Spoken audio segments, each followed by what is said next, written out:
Jadi kan kalian sudah melihat di video yang ada yang ditayangkan ini. Nah, apa saja sih hewan yang ada di video tadi?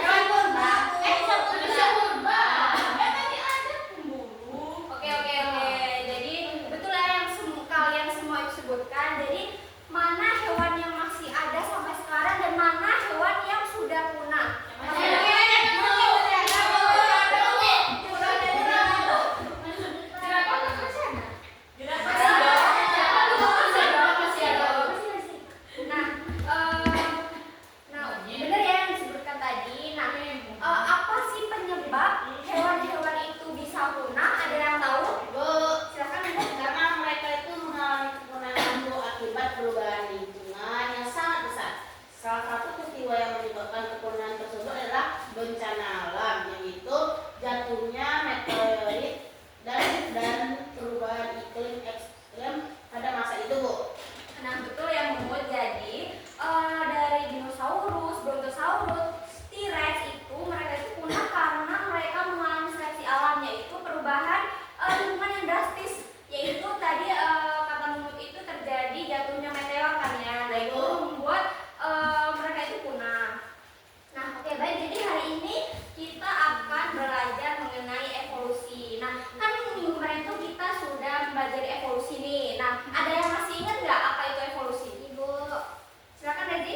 Evolusi itu adalah proses perubahan pada makhluk hidup secara bertahap dalam jangka waktu yang sangat lama, yang menyebabkan munculnya spesies baru dan hilangnya spesies lama ini.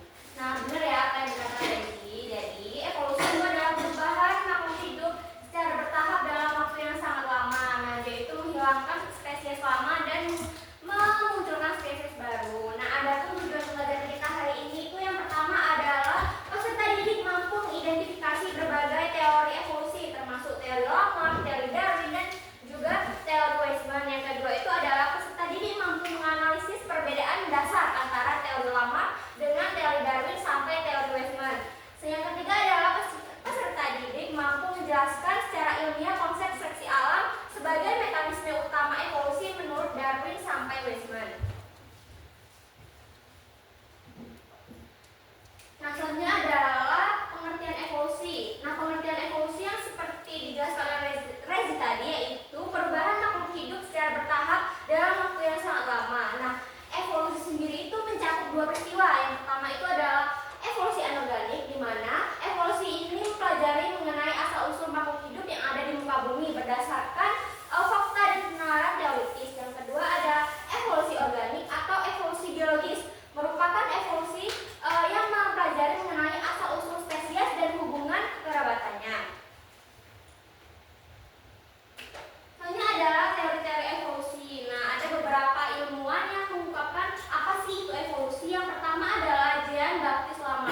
udah gagal ya. Itu lebih gagal daripada udah Nah, gagal. seperti yang dikatakan oleh Laman tadi, yaitu use atau menggunakan. Nah, ini contohnya adalah lengan atau bicep. Kalau lengan sering digunakan seperti olahraga, terus angkat beban yang berat, nah dia akan berubah menjadi besar seperti ini. Itu dikatakan dengan use atau menggunakan. Nah, sebaliknya itu disuse atau tidak menggunakan. Nah, kalau kita tidak menggunakan otot itu lagi, maka dia akan berubah kembali menjadi kecil seperti ini. Nah, itu adalah contoh dari teori Lamarck.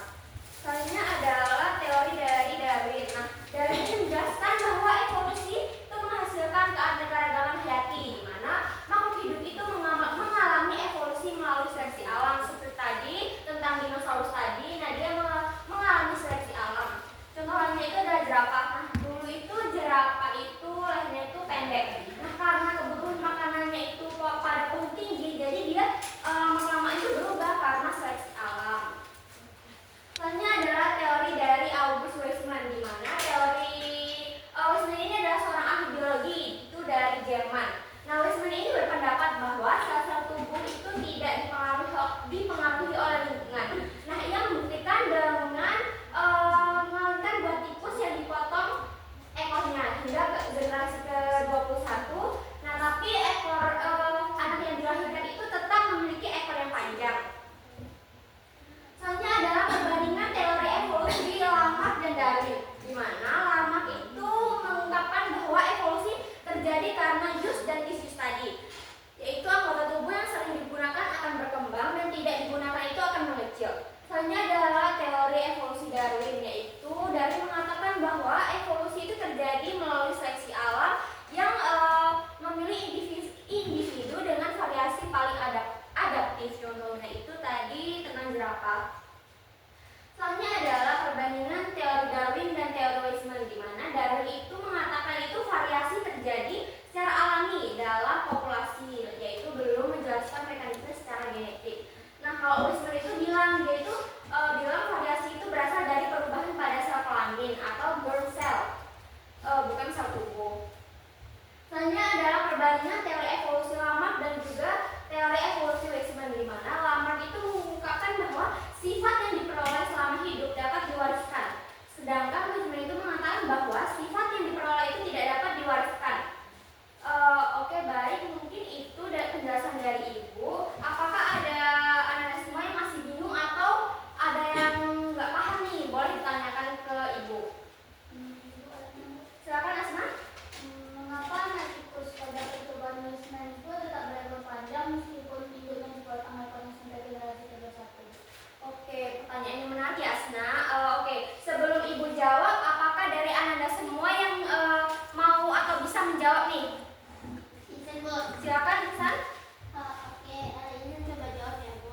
Nah, yang mana itu kalau menurut Insan, anak tikus itu tetap berekor panjang karena tikus membutuhkan ekornya untuk keseimbangan. Jadi, sifat itu tetap muncul lagi, Bu, walaupun ekornya dipotong. Mungkin pemotongan ekor tidak mengubah sifat aslinya dari tikus tadi, Bu. Oke, baiklah. Baik ya, bagus sekali jawaban dari Insan. Jadi, pemotongan ekor itu tidak mengubah gen atau pemotongan ekor itu hanya mengubah bentuk. Jadi nggak mengubah gennya. Jadi sifat itu bisa diwariskan itu hanya dengan informasi genetik. Jadi walaupun ekor itu dipotong sampai beribu-ribu kali, sampai berabad-abad pun, dia tetap sama, tetap melahirkan anak dengan ekor yang panjang. Oke, baik. Ada yang lagi yang mau bertanya? Cukup? Oke, sepertinya sudah paham ya materi yang sudah Ibu jelaskan. Oke, sekarang kita akan melakukan diskusi kelompok. Ibu akan membagi kalian menjadi 3 kelompok. Kelompok 1 dari Zenia sampai Hanifah. Kelompok 2 Asna sampai Insan. Insan silakan pindah ya. Terus kelompok 3 itu dari Rezi sampai Laras. Nah, Ibu akan membagikan LKPD. Nah, Ibu kasih waktu kalian diskusi itu 15 menit. Silakan diskusi dengan kelompoknya. Tidak bisa ada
diwariskan karena tidak berubah oleh kekosongan. Sedangkan menurut Weisman membuktikan bahwa pewarisan sifat berasal dari sel kelamin bukan sel tubuh karena definisi ekor tidak berubah. Maka semua anak tikus akan tetap berekor panjang meskipun ekornya dipotong setiap generasi. Oke, baik, terima kasih Edis. Beri aplaus dulu kepada Edis. Oke, baik. Kita sudah melakukan diskusi, Ibu sudah menjelaskan juga dan sudah melihat video juga kan tadi. Nah, ada nggak dari Ananda itu yang bisa menyimpulkan pembelajaran kita hari ini? Saya lu baik pada pembelajaran ini di mana kita dapat memahami bahwa evolusi itu merupakan proses perubahan makhluk hidup secara bertahap dalam waktu yang sangat lama sehingga memunculkan keanekaragaman hayati dan juga adanya hubungan kekerabatan antara spesies. Oke, baik, terima kasih ya Dita. Nah, sebelum kita mengakhiri pembelajaran kita hari ini, kita akan melakukan kuis terlebih dahulu ya Ananda agar mengecek apa kalian itu sudah paham atau belum. Baik, Bu. Ibu kasih waktu 5 menit ya Ananda. Tolong dioper jawabannya.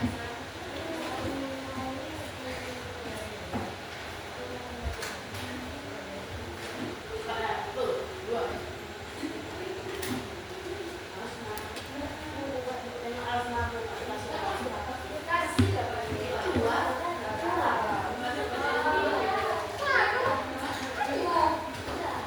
Silakan dikerjakan ya Ananda. Waktunya cuma 5 menit.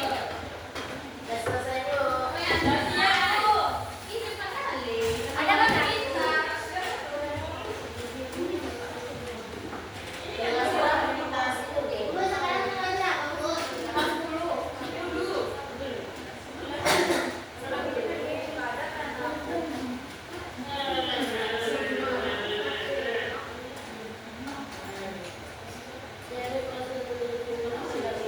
Kalau ada yang salah berarti nggak nyimak tuh tadi.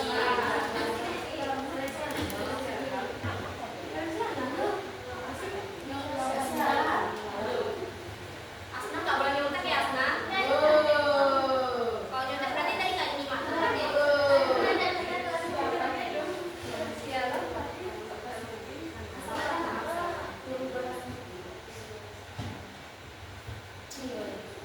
Selesai. Udah Bu. Udah. Udah selesai semuanya Anda? Sama LKPD-nya sekalian. Tunggu Bu. Bu.